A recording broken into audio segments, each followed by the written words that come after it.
minister. But this is actually alien to us to a large extent. Okay, so that is why Nigeria is backward. Nigeria is several years behind civilization. And that is why when people are talking about, why are you throwing eggs and all that, the whole world is laughing at Nigeria and Nigerian politicians. And by the way, let me just put it this way. The entire existence of Nigeria, phantom existence of Nigeria is questioned. IPOB, indigenous people of Biafra, are questioning the legitimacy of the contraption called Nigeria. And so anybody making all manner of arguments are not getting it, because there was never a time when the so-called ethnic nationalities that are lumped together in that contraption called Nigeria today came together and signed any document and agreed to be one country, one nation. Nigeria is a case of fraud put together by Lord Lugard, and the British colonial administrators. And so, putting people who have divergent, antithetical, hostile values together. And the result today is what you are seeing. The center can no longer hold, unless we don't want to tell ourselves the truth. Let us face it. If the government of Nigeria has not marginalized you people or your people like you claim, there wouldn't be any need for seeking autonomy. Well, let me set the tone here. You know about Biafra, Nigeria war? Of course. Right. And you know that millions of people were massacred. And after the war in 1970, there was the promise of the 3 hours program of reconciliation, rehabilitation, and reintegration. And all those things are just textbook theories and experimentation. It has never come to pass. Let me not bug anybody with Nigerian history, because we have gone too far. We have gone beyond that, because this is just a waste of time. Indigenous people of Biafra, led by Mazi and the deputy to, is seeking for ultimate restoration of the land of Biafra, because our people are still being used as guinea pig experiments in that contraption called Nigeria. And in the first place, Nigeria is a contraption. It is an illegal entity that has been a killing field. Was there no better way you could talk to the federal government about it, or maybe you could go to the United Nations instead of the activities that you're carrying out? Because quite a number of Nigerians are frowning at it. Right, they can frown all they like. What we are doing is civil disobedience. We have not carried, have you seen any IPOB family member carrying AK-47, carrying a rocket propelled launcher, unlike Fulani headsmen? Have you questioned Fulani headsmen? What have you to say to Fulani headsmen that have official state sponsorship? The federal government of that contraption called Nigeria, the cabal in Asawok, yes, are effectively supporting and arming Fulani headsmen. Okay. Have you ever seen any Fulani headsman that has been taken to court and jailed? What you have seen in recent past is where, if you see Fulani headsmen rampaging, destroying farms, villages, the locals, when they raise their voices, the police will come and make even the victims, who are the locals, the perpetrators, and release Fulani headsmen. Evidence are bound. Okay. And the question we're asking is, for how long will this impunity continue? And Nigerians, especially the politicians and the vulnerable masses, are just going about their normal business as if nothing is happening. Wow. Okay, we cannot continue like this. The politicians from Biafra land are also responsible for what is going on now, because they have been subservient to the Fulani Caliphate, selling the collective interests of our people for their own selfish aim. You think they do not believe in your cause? Of course, we have engaged them. they are not doing enough. Is that the reason the former deputy president was physically assaulted in Germany? When you talk about physical assault, maybe you have to define it and explain it.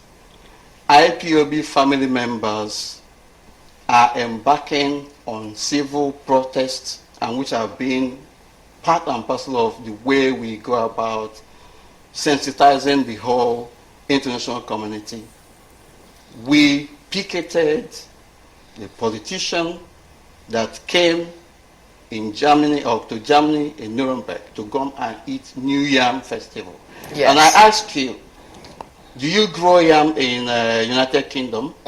Do you grow yam in Germany? No. Okay, so New Yam Festival is celebrated and observed in Biafra land, and especially in the upland part of Biafra land, the Igbo land, and on some other places. That wasn't organized to law him out or law out any politician. Sorry? Like this is usual. We hear about occasions or events like this, that the Igbo nation, which we know that they are a culturally inclined people, so they have events like this across. We recently had the Festival of Arts and Culture of the Igbo nation here in the UK. So you have events like this all around. Don't twist it. Don't get it twisted here. We have respect for our culture. Individually, we attend our cultural events, including Iriji Festival. But we take exception where politicians who have been responsible for the misery that our people are passing through are attending such events. Most of them have their families abroad. Yes. They train their children abroad. They Yes. have their wives abroad. They loot public funds and buy properties abroad. But while back home, Yes. they continue to truncate the future of the younger generation. You talked about the definition of physically assaulting. That is physically assaulting him. His clothes is being pulled off him, is being hit, and eggs being thrown on him. Nobody physically assaulted anybody. Nobody. How about the AK-47 that were being used to shoot IPOB family members? Yes. How about armored tankers that they are using to kill IPOB family members? Do you know what? How about the Nigerian army that have been invading, killing, maiming, destroying? There's a write-up. There's a write-up online by one Ebuka who said that he was initially in support of the IPOB, but now he has stopped even financially because he feels, and that some of your kingsmen are speaking and not in support of the assault on AK Kwerimadu, because he's a gentleman, he's a fine politician, he's been in the National Assembly back and forth for the last 20 years, and that he's not deserving of such treatment. Maybe there could have been some other politician in his place. Thank you very much. You rightly said AK Kwerimadu has been in National Assembly for the past close to 20 years? Yes, close to 20 years. Okay.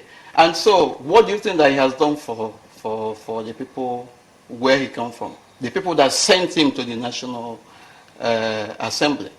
What has he done? There are a lot of Operation Python Dance has been experimented 3 times now. When you talk to them, they will say there is a way of doing it. There is a way of doing it. And you guys feel they are not standing up well enough. Now, they call you miscreant. They call you, just like somebody looking at me, am I a child? I have my family. But somebody will go and sit down somewhere and concoct all manner of evil and call me a terrorist. And call me a small boy.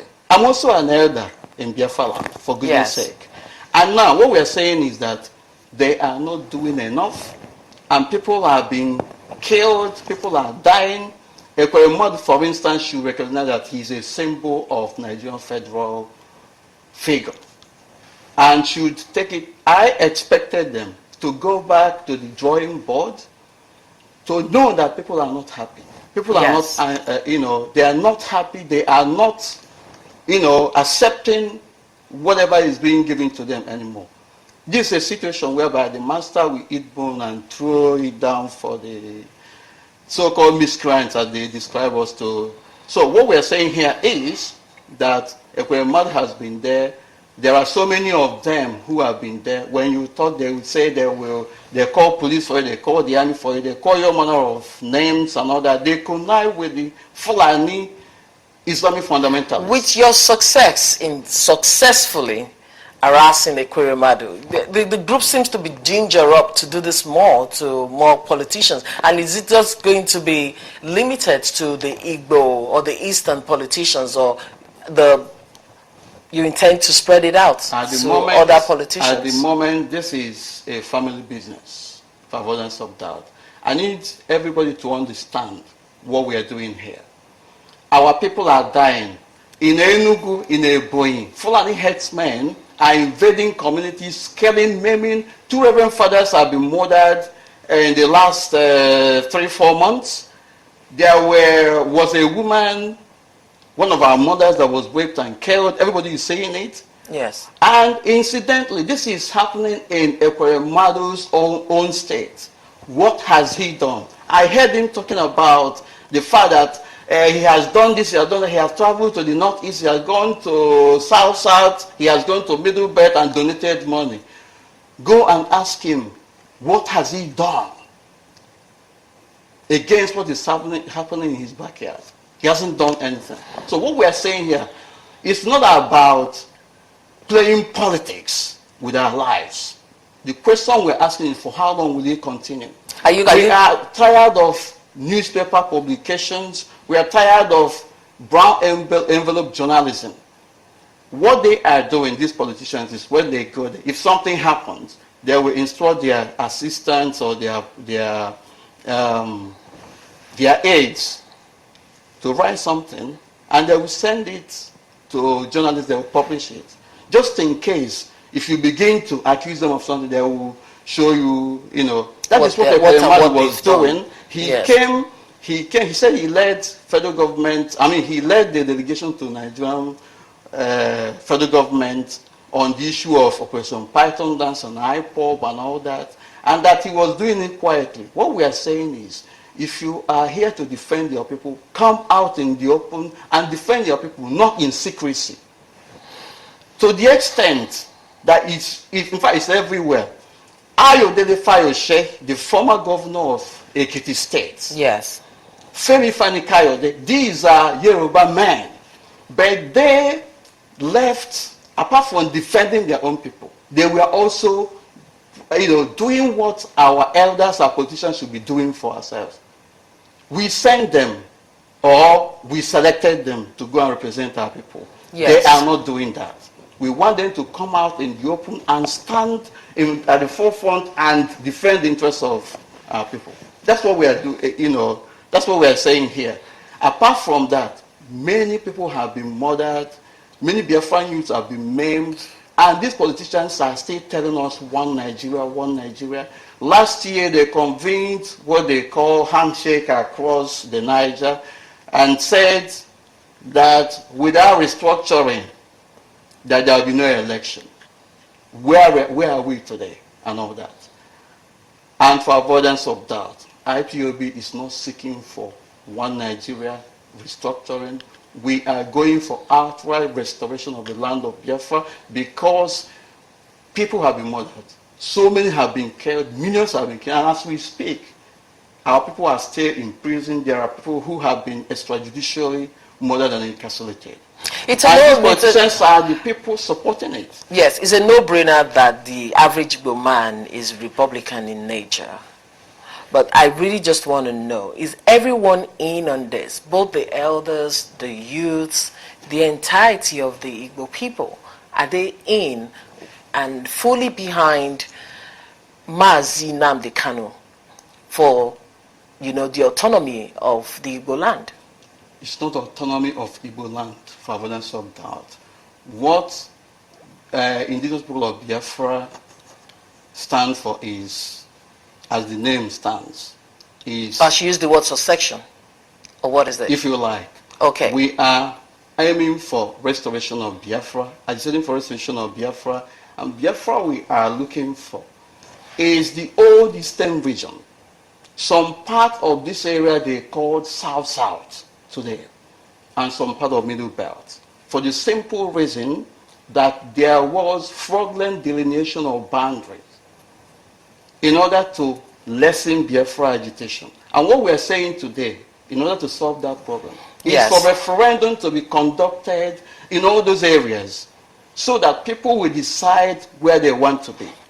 And so, I have no business with politicians, Nigerian politicians, who are, clamoring for one Nigeria. Of course, they know that it's an elusive experiment. Okay, I have a caller, Tunji. Hello, Tunji. Thanks for joining us. From the Midlands, just a quick one to Uche Mefor.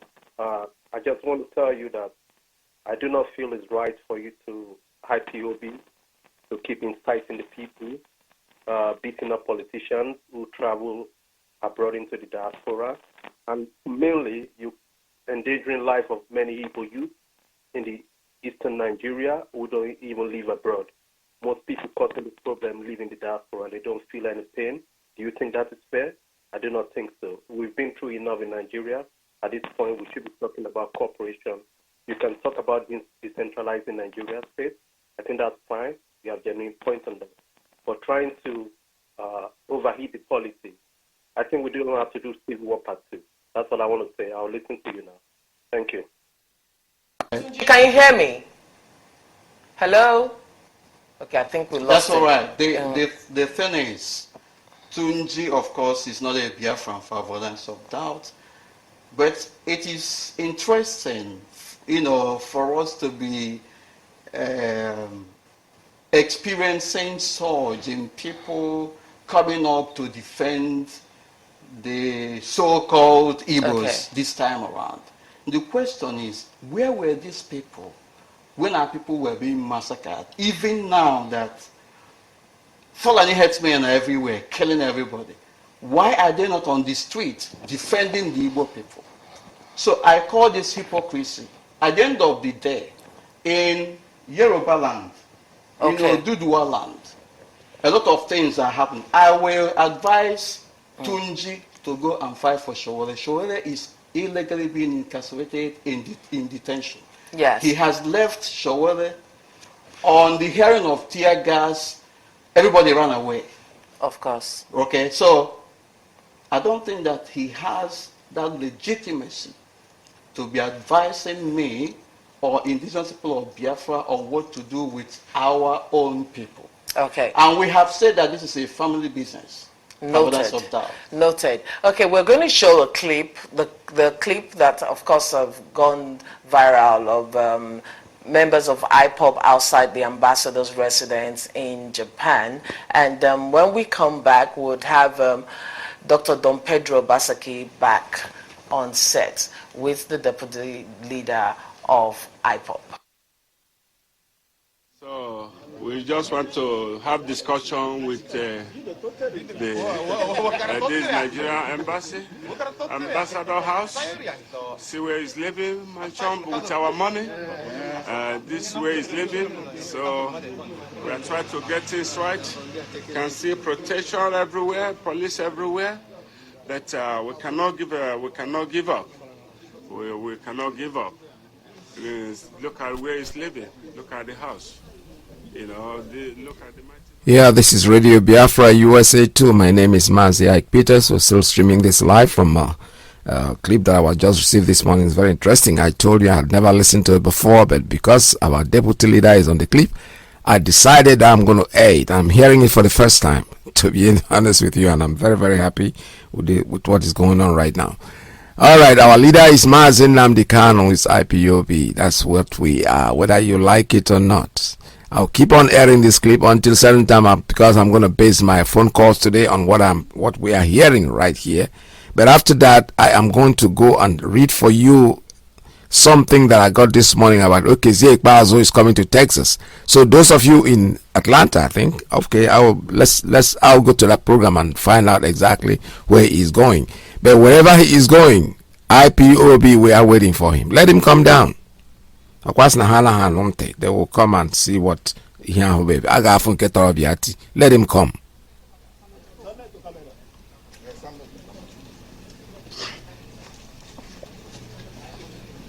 So at this point they're showing the clips and what is going on in Japan. But I think I have to go. Let me go over and go back to the studio with this woman, Uche Mefor. Missed heaven on earth. You are witness to it.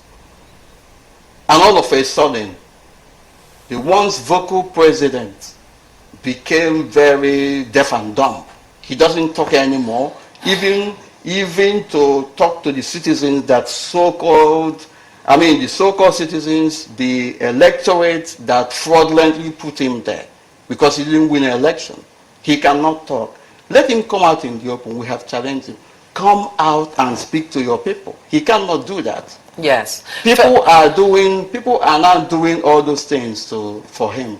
Now, the man, the person who is in charge of our work is Bakari or whatever he calls it, that he charged the ministers. If you want to, you can't get to me directly. If you want to get to me, go to him, the chief of staff and all that. You see how modern governance is run? You elected somebody, the person has not been able to confidently face the electorate and talk to them. People are dying, he kept quiet. They are wreaking havoc. Fulani headsmen are everywhere. And they are supporting them. One of the certain excuses given by these people from the presidency was that Fulani headsmen are, they are defending themselves. And they are not Nigerians. And then Nigerians, and they are not Nigerians. They are not Nigerians, and then you allow them. Where did they get AK-47 and other sophisticated weapons of warfare they are using to maim and destroy lives? And the so-called Nigerian politicians, including those from Biafra land, are keeping quiet about it. And you want me to keep quiet? You want other people to keep quiet? Because life is so sweet, we don't want to do anything that will unruffle us or something like that. And the question is, for how long will they play games with their lives? If others don't do anything, we shall do something, and we're doing it. More importantly, we are not fighting for one Nigeria anymore or for structured Nigeria. We are going for ultimate restoration of Biafra. Okay. And so there is no similarity between Obaseki that was here before and ourselves. I heard him say that IPOB agitation was internet and intellectual brigandage. That's an insult. And he appears to be saying, I don't have anything with IPOB and all that. Let me tell you something. There was a question thrown at him. He didn't answer it.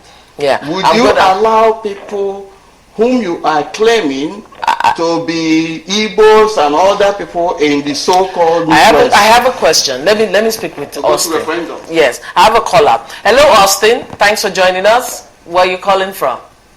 I'm calling from London.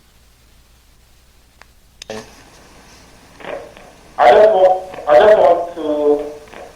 I sat down here. I was listening to your previous guest, and now listening to the IPOB deputy leader. I just want to find out because according to their map, they put down parts of River State, Delta State, and the Ijaw people as Biafran. So I just want to know, what do the Ijaw people have in common with the Biafran? As far as I know, there's no connection between the Igbos and the Ijaw people, because if there's a connection between any tribe in Nigeria, the Ijaw people are more related to the Yorubas because they are part of the Oduduwa family. Yeah, wow. So I just want to know what connection the Ijaw people have with the Biafra. And second question I want to say is that when Nigeria was divided into 4 regions, a lot of the Ijaw people did not benefit from the eastern region. Most of them went to the Midwest region. That's where they were able to get scholarships to educate themselves. Then the Igbo people were marginalizing all the other ethnic groups in the eastern region. That's my little contribution. I want him to respond on all these questions. Thank you. Has made a statement of fact from his own perspective, isn't it? Yes. He made a number of allegations, and it is left for him to provide evidence that Ijaw people were marginalized and done all manner of things. It is also left for him to define the relationship between Ijaw people and the Igbo people. Well, I want to say something here. Question for him from me is, where was Ijaw people during the 1960s? The old Eastern region, was Ijaw in the north, or was it in the Midwest, or in Yoruba land? If you can answer that question, then I will be very much generous to provide further information. Now let me also repeat what I'm saying here, what we have said. Biafra we are looking for remains the old Eastern region. Some part of this area they call South-South, the whole of the area they call Southeast, some part of Middle Belt. And because of the corruption that crept in during the so-called creation of state delineation of boundaries, gerrymandering of boundaries, a lot of people were uprooted from their natural environment and put into hostile communities, just in a bid, a desperate move to stop Biafra agitation. And what we are saying, we have a solution for it. Let there be referendum. Let people decide where they want to be. Why are they afraid of referendum? I don't know. Sake? Yes. Referendum If is it part so and parcel happens, of democratic if it process. so happens that today President Muhammadu Buhari asks for a roundtable discussion, would you oblige? It depends on, roundtable discussion can be on anything. It depends on what he's calling On roundtable what discussion you are about. agitating for. If he says, come, let us talk. The only thing that will bring us to negotiation table is Biafra. Simple as that. Yes, if that is Anything outside stated, that, you would discuss if with they're him. talking about how Biafra will go, we send our representative there. But of course, there are war criminals. Muhammad Buhari or whoever is behaving to be him in Asorok, pretending to be he himself. You really believe He's that? a war criminal, for avoidance Okay. of doubt. All those people, the chief of army staff, the police chief that have come between 2014 and up until this moment, and some criminal Southeast governors. These are war criminals because they have participated either directly or indirectly in maiming and spilling of the blood of innocent Biafran. But do you youths. think this government would actually allow for the succession of Biafra? It doesn't matter. We don't care. And that is why we are doing what we are doing. We shall see who will get tired at the end of the day. They don't understand the mess that they have put themselves in. They thought that the present generation of Biafrans are the same with those that came before us, that when you intimidate, they will go and sleep. Or when you dangle money in their face, they will go and sleep. Just like this present couple of Southeast politicians we have. When Fulani, Arewa, Yes. Consultative Forum contacts them, what can you do to stop IPOB?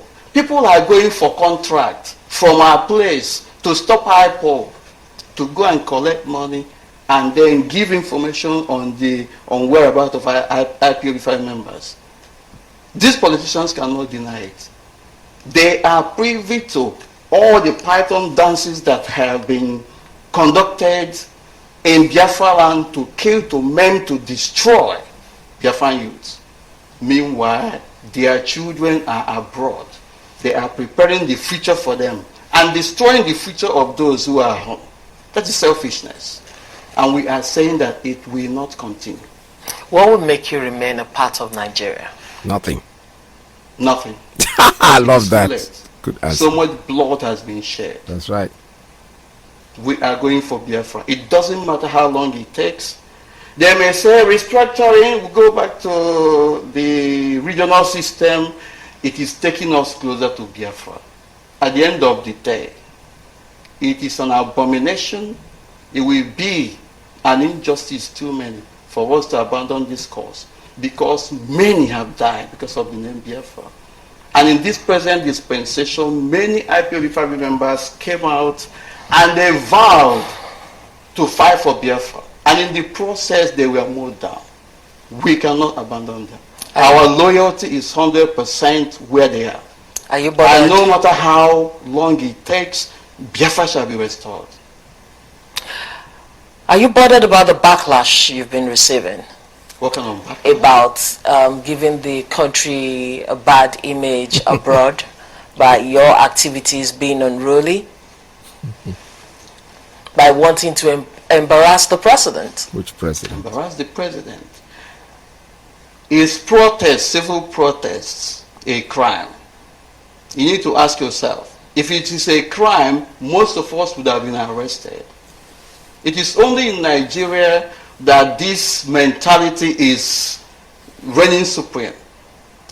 When you challenge a so-called elder who is obviously fraudulently deceiving people, they will say you are insulting, and all that.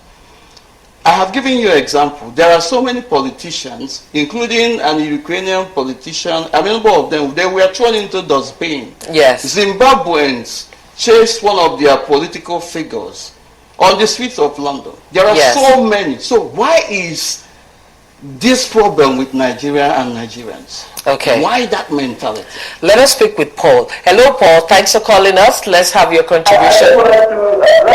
First of all, thank the deputy leader of IPOB for some explanations. But I just wanted to say whether IPOB believe in democracy.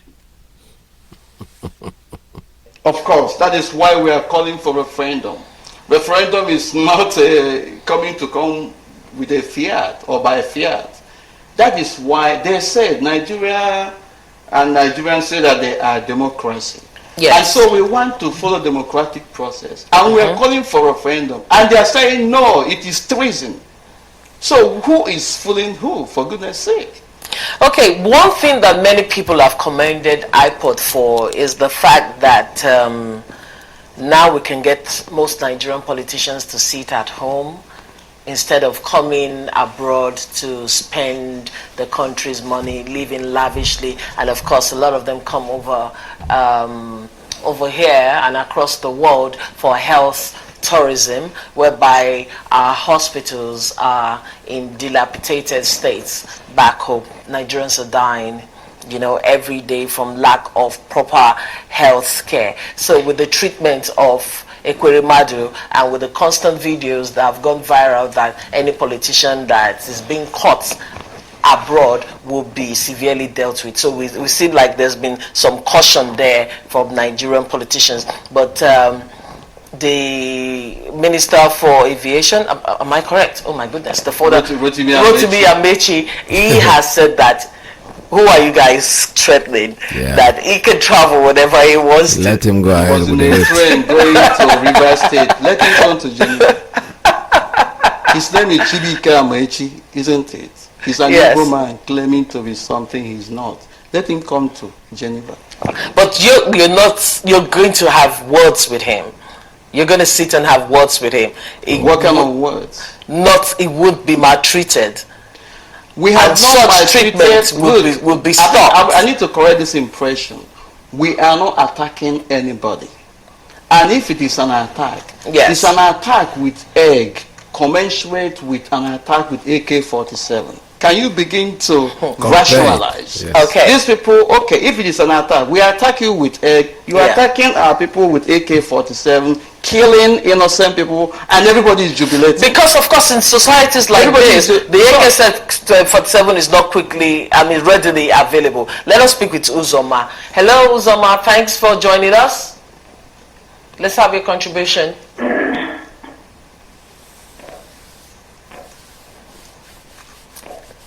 Hello, Zoma. Hello. Yes. Hello, yes, Zoma Marco.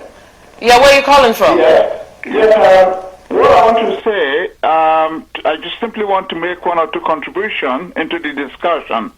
As it is, the world knows what is happening in Biafra land. That is to say, the former eastern part of Nigeria. We must bear in mind that Nigeria was created by Britain, there were three nations that were involved to start with. We have the Arewas to the north, the Oduduwas to the west, and the Biafrans to the east. All the ethnic groups that formed part of the former eastern Nigeria is Biafra land. And I wonder if any civilization can allow the killing of Biafrans to date to say, yes, we want to remain part of Nigeria. Forever, we will never be part of Nigeria. The agitation for Biafra sovereignty will continue, and we must get it. Look at the mayhem in the whole of Biafra land. Look at the killings, the raping of of our mothers, sisters, daughters, and so on. It is unacceptable. Even though the world is keeping quiet, looking the other way, it's not going to happen this time round. We are in the 21st century, and we are going to continue with the agitation for no matter how long it takes. We want to be free. We are Biafrans. We want to go back to where we were before the amalgamation. Thank you very much, Uzoma. I see a lot of people share your passion. Of course, the but reason. you were saying that you were asking me a question before whether generality of the people in the eastern region. Yes, because there will be people who are not fully in support, are they? Of course, people who are not in support of what we are doing are people who are either benefiting from Nigerian system or people who have questionable parentage, for avoidance of doubt, or people who are filled with envy and jealousy. Why not me? And all that. What we are fighting for is a generational cause. It is not for me or for my children, it is for everyone. So everybody has platform here. And by the way, I want to say something here. People say that we don't have respect for the so-called elders and all that. And I'm saying here, and this is our focus, this is our view. We have profound respect for elders. We have elders in IPOB as well. But we don't respect the stupid ones, the treacherous ones, the sellouts among us. Because at the end of the day, they are mortgaging the future of millions of Biafran generations already, that are yet to come. The future of the youths are mortgaged. The future of people who are coming after us are mortgaged. And these people are selfishly providing political and economic safe haven for their children abroad and all that. And we are saying that enough is enough. Since 1960s, they have been playing politics with people's lives, with the exception of the late people's general Odmogo Ojukwu. Yes. And this has continued. Every year, every electoral cycle, one fraudulent politician will come up and go and pay homage to Hausa Fulani, to Arewa Consultative Forum and their cabals. And you ask yourself, what is all this thing? They want to serve them. They are subserviently serving them to serve the collective interests of our people for their own selfish aim. Go to the so-called southeast, you will see that there is no motorable road. All the industries there that were there before, they are all moribund, not because it just died a natural death, but because of economic sabotage, because of wickedness. You know, for me, like a friend would say, you're preaching to the converted. If you talk about the region being marginalized and everything else, but I still feel, and maybe quite a number of people, that talks will get us to where we want. No way. Where we get us talk? Yes. But we have explored avenue for dialogue. Yeah.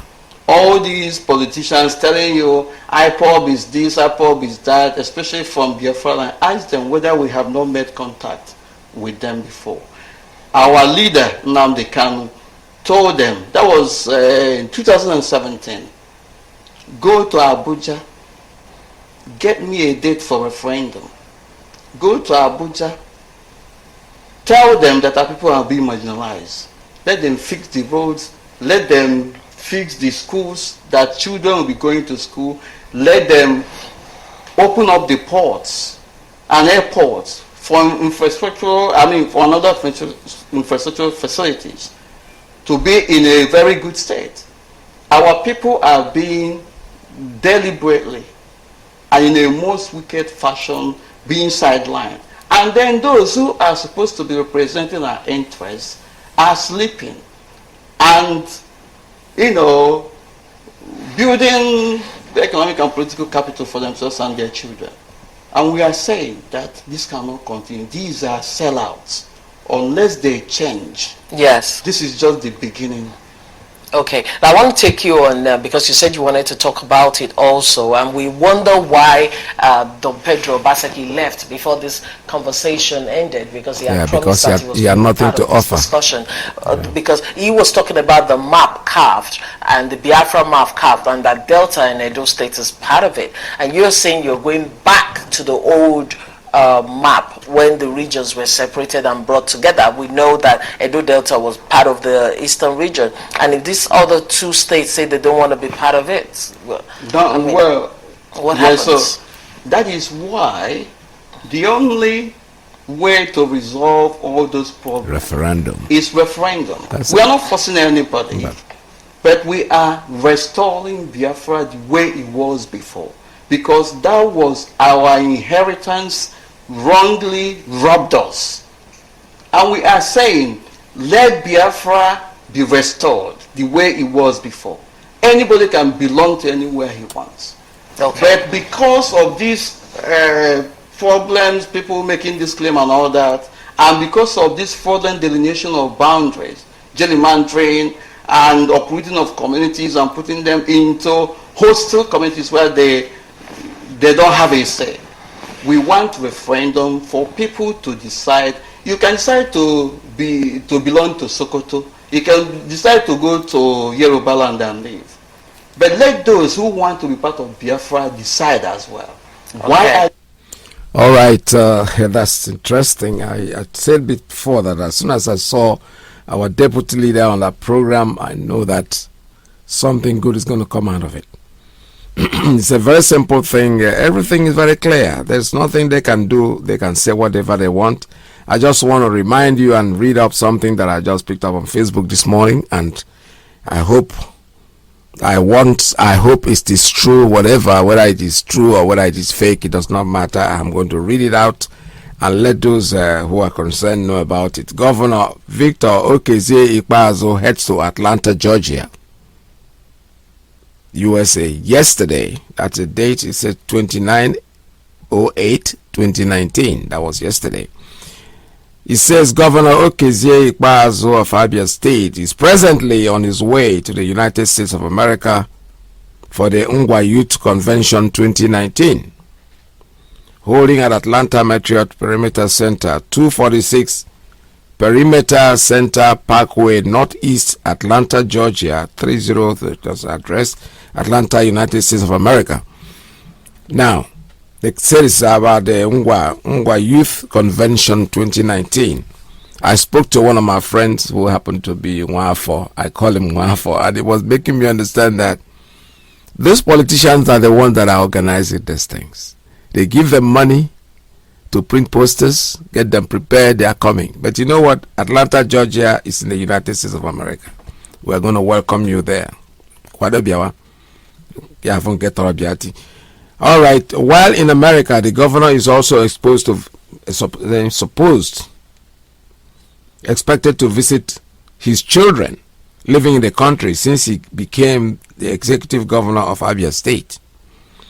While in Abuja, preparing to depart to the United States, our source informed Red Card that the governor, who oversaw the operation of Python dance in his domain and close to his office at Afara Umuahia, has spent over $4 million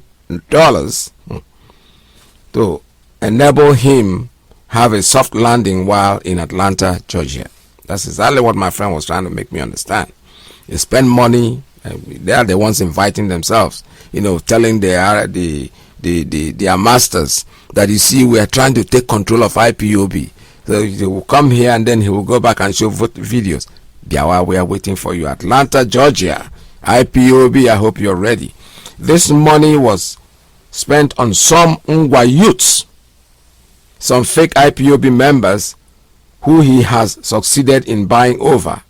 A constituent firm, a consultancy firm that would handle his PR while in the United States, bodyguards, print media, etc. That's exactly what my friend told me, even before I read this. This is a member, somebody who's telling me this is from Ngwa land.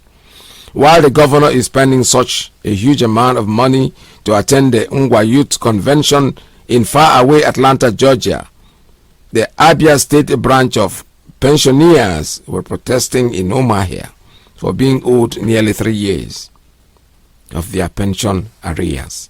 The governor, who has been a monumental disaster and failure in terms of leadership infrastructural development in Abia State, is unconcerned about the killings by the Fulani headsmen, police and army stationed in Abia State, nor in his concern about the unfinished road construction from Isi Court to Eastern Comfort Hotel, which has taken over his administration over more than 4 years ago. My concern in this whole thing is that he is coming to Atlanta. So those in Atlanta, IPOB, you have to welcome this man to Atlanta. And you know what that means. Unless he doesn't show up, but don't take for granted that he's not going to show up. Whether he shows up or not, make sure you visit him. And do not forget something, because sometimes these people, what they do is they stay in the same hotel where they're going to have the activity.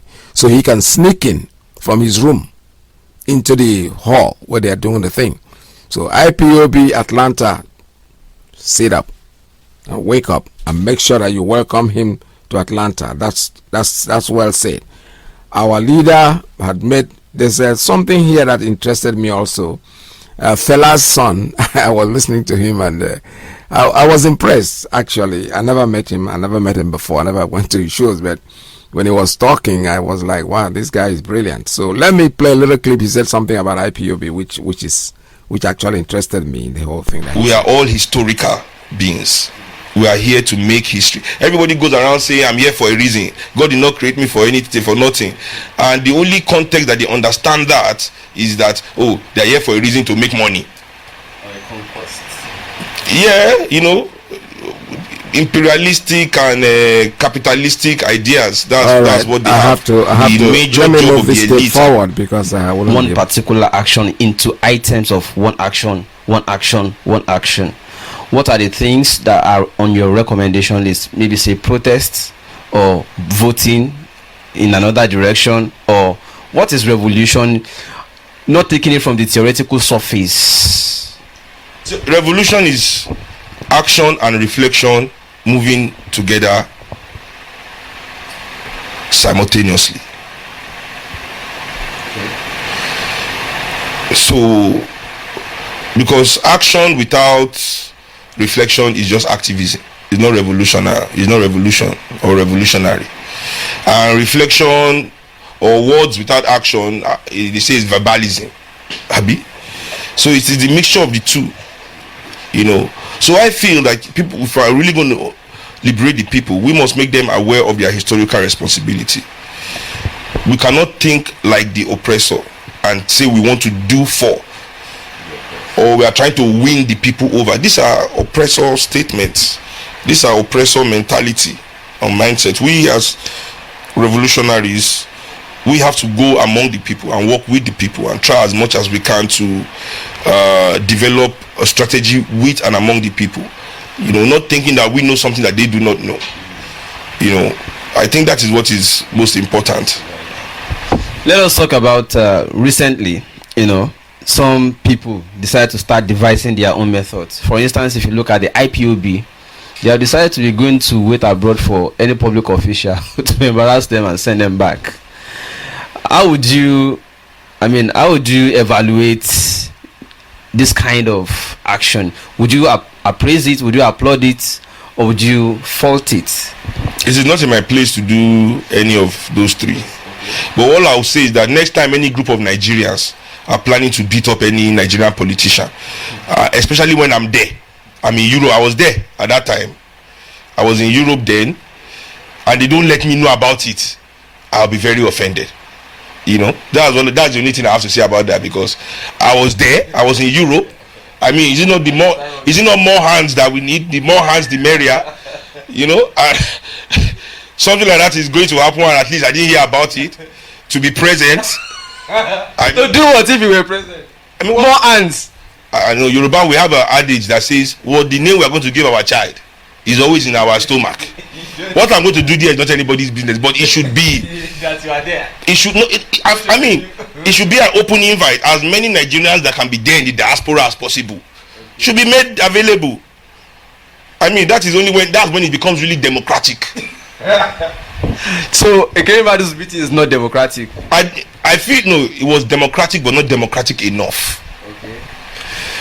Yes, because I feel there could have been more Nigerians there, for and against the beating. That's it. We have to be dialogical. I'm telling you, it is only oppressors that don't want to have opponents or opposition or have countering ideas. No, let it be a big party. You know, some people will beat him, some people will free him, some people will beat him again, some people will. Some people helped him to escape. It was not enough. All right, that's interesting. I wanted to have some laugh this morning. That's good. I mean, he's airing his opinion. That's what democracy is all about. All right, so this morning I still want to remind those in Atlanta about the man that is coming to test the ground. He wants to see if the water is deep enough for him to swallow. For the other one that calls himself Chibike Amechi, we don't want to talk about him because Omar is just running his mouth. Chibike, not be those days where you get power. You don't even get any power now to do anything. Now one small boy will just knock you out. You say there's something called self-defense. What are you going to do? This is Radio Biafra USA 2. We're having fun this morning. My name is Mazi Ike Peters, calling you live from New York City, under the auspices of our mother station, Radio Biafra London. Our leader is Mazi Nnamdi Kanu, deputized by Uche Mefor. We heard our deputy leader on that interview. Was hilarious, was good. I love it. Fortunately, I said before, I never listened to it in advance. Somebody just sent it in this morning, and I've had time to listen to it. It came out very, very well. You can give me a call now, but do not forget the most important thing I'm talking about is the Atlanta, Georgia. Atlanta, wake up. IPOB Atlanta, they said Okezie Ikpeazu is probably on the plane right now, or he is already in town. Go look for him.